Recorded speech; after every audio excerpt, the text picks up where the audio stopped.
So a few months back, this tweet by writer Hattie Soiken was making the rounds, and it had screen caps of these 4 movies in it. And I responded, half-jokingly, with this. Idea for a video essay. The Rise of Bylighting. And people seemed to like my joke tweet? So...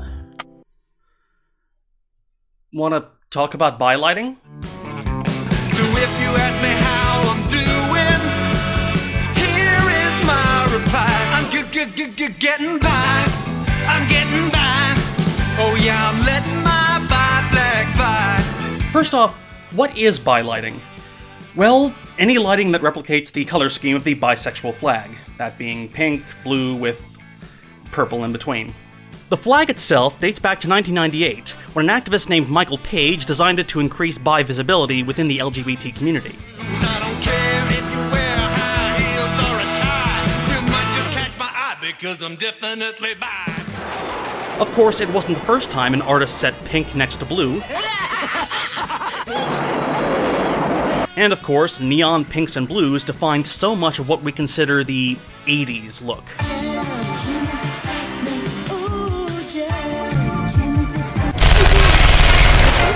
Especially in crime stories. Traditional noir was monochrome, but neo-noir, neon blues and pinks. But in the 21st century, the connection between the color scheme and bisexuality was cemented, especially within certain fandoms.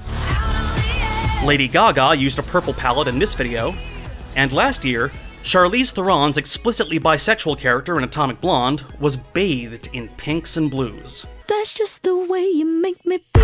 Then Janelle Monáe's Dirty Computer dropped, and she came out as pansexual, which is different from bisexual, but I can devote an entire video to the use of color symbolism throughout all of Dirty Computer, but I'd be getting off track. Then Pantone declared this shade of violet to be the color of the year for 2018, so it's officially a trend. So why is everyone throwing pinks and blues at everything? Now look what you've done. There's the obvious answer, that it's part of a larger social movement to increase visibility and acceptance of people who are attracted to 2 or more genders. But that seems a little too simple of an answer, especially for me, and the show that I do. And isn't all color symbolism kind of arbitrary anyway? I mean, how do we know that your blue, pink, and purple is the same as my pink, blue, and purple? Well, I did some research.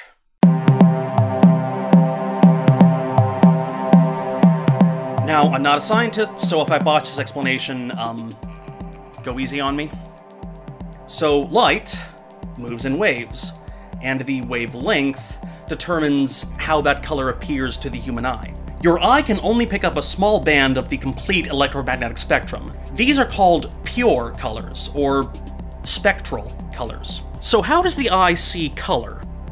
With 2 types of photosensitive cells, rods, which detect brightness, and cones, which detect color. There are 3 types of cones which detect different wavelengths of light, long, medium, and short, or reddish, greenish, and bluish.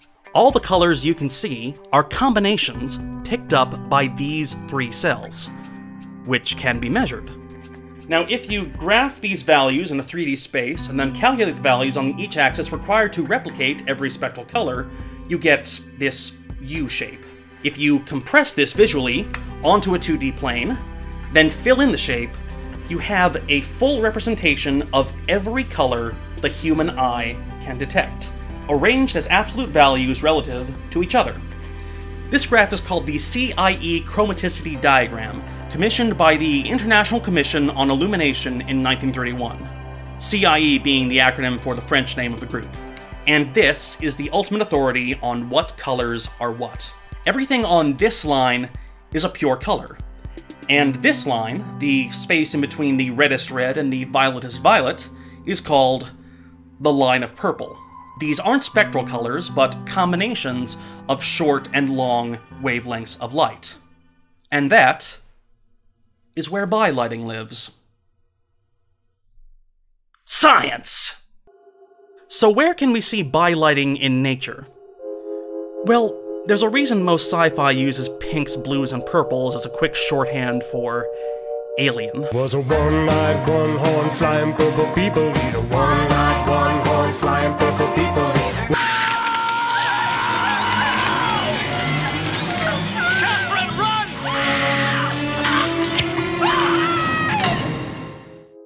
Most light sources you can think of are incandescent, meaning that they give off light because they're also giving off heat. There we go. So not only fire, but most light bulbs, the sun, stars, anything that burns, essentially. And all incandescent light gives off the same kind of white light the hotter the object is burning. And that white can be tracked on our diagram with this line, called the Planckian locus, after physicist Max Planck. So as something burns hotter, it'll go from red-orange to white to light blue, the hotter it gets. Filmmakers know this phenomenon as color temperature. So if you ever shot something without white balancing at first and it came out looking orange or bluish, that's why. And it's probably why every blockbuster in the last 10 years has defaulted to that blue and orange color palette. It's flashy without feeling unnatural, an aesthetic which eventually reached its zenith under Nicholas Winding Refn. And in Refn's later work, he started exploring less naturalistic color schemes. Because these deep purples and pinks and magentas don't appear in nature. They appear in the illusion created by blue and red light. The illusion of purple. I'm surprised I didn't cut to him sooner.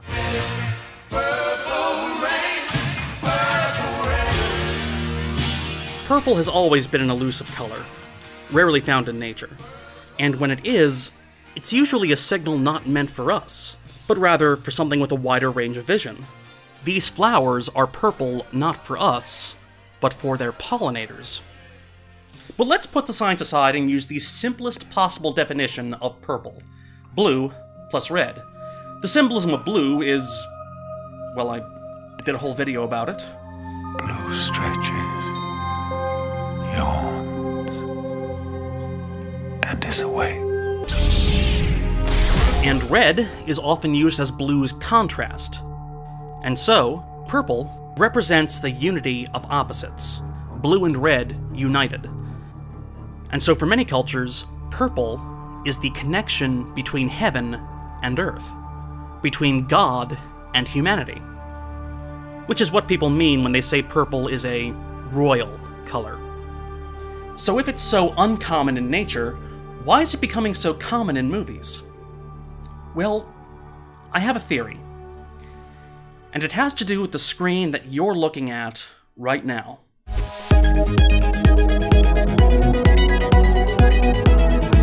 Odds are, you're watching this video on some electronic device. Desktop, laptop, phone, tablet, whatever. Which means that you're looking at light created by electroluminescence. Luminescence meaning light not created by heat, electro meaning forgettable supervillain. Don't you know? I'm Electro. Computer imagery, like your eye, also measures color as a mix of 3 different values.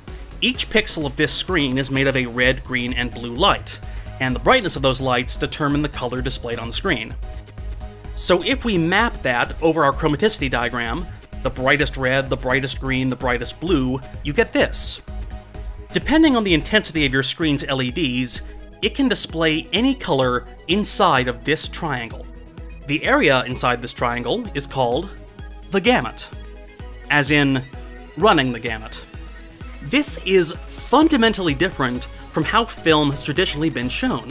Instead of shining a light behind a film strip and watching the resulting shadows, the entire screen is a light source. So while we lose the deep shadows of film noir, we gain a fuller color palette. Meaning, you can make any color you want. You can run the gamut of color. You look at all the colors, This opens up an interesting new way to display color. But it can also pose a problem when shooting digitally. Most cameras set their gamut so high that even saturated colors can look grayish before color correction. And it also means that it's harder to shoot digitally in low light. If a digital camera sees something whiter than white or blacker than black, no amount of color correction will bring back those fine details. So when modern filmmakers tell stories about people who live in shadows, we simply light the shadows. Digital filmmaking has given us a new way to show darkness. You ever notice how John Wick seems more vulnerable when he's in oranges and yellows? But put him in blues and pinks and, well...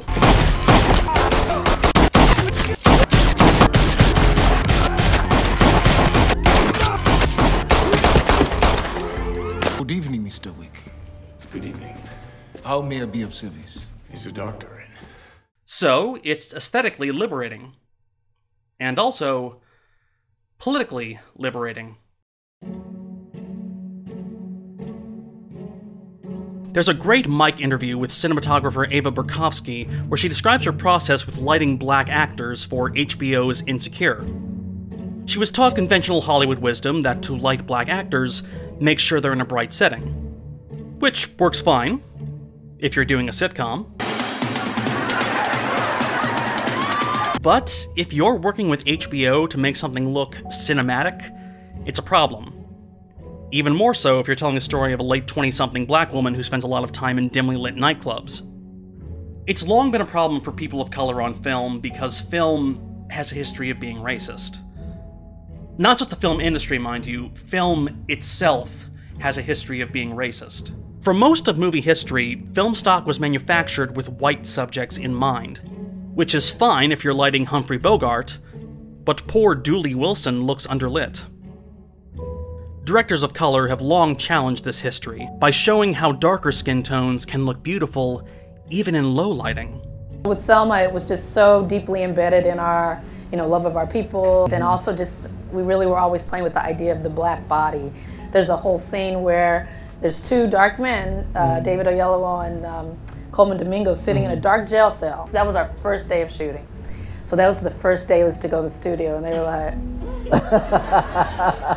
that image, just the image of two dark-skinned people sitting in a dark space was so startling and rare that it needed an extra dailies colorist, just to see is there information there? They call it information. If we want to turn it up, can we?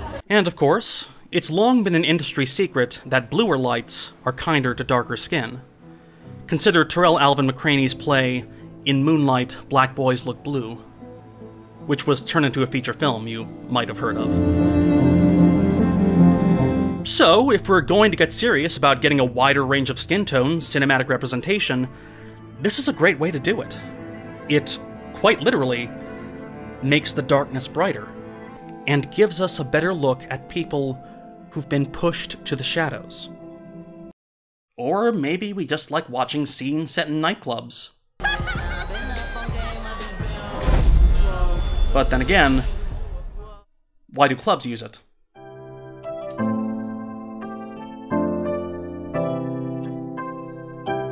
From film's beginning, lighting has been used to flatter and fetishize. By wrapping the face in a light reminiscent of the Dutch masters, like Rembrandt or Vermeer, natural lighting is truth, is beauty. But usually, only for widely accepted definitions of beauty. For the marginalized, unnatural lighting is freedom. It's like crossing into the Looking Glass in Wonderland. You go in there and you feel 100% right as being gay. And that's not what it's like in the world. It's not what it's like in the world. It's not what it's like in the world. It should be like that in the world. The one thing that makes by-lighting is the lack of incandescent light. It happens in environments without sunlight, without candlelight, in artificial spaces, nighttime or indoors, usually in private. Ultimately, movies use these lighting schemes for the same reason clubs use it, by letting you feel that you look great, that you're surrounded by people who can love you, who want the same things that you do. It gives you the feeling that you are in, dare I utter the phrase, a safe space. And most importantly, it looks awesome. And like all great visual motifs, It lets the image say something that you might otherwise have trouble saying out loud.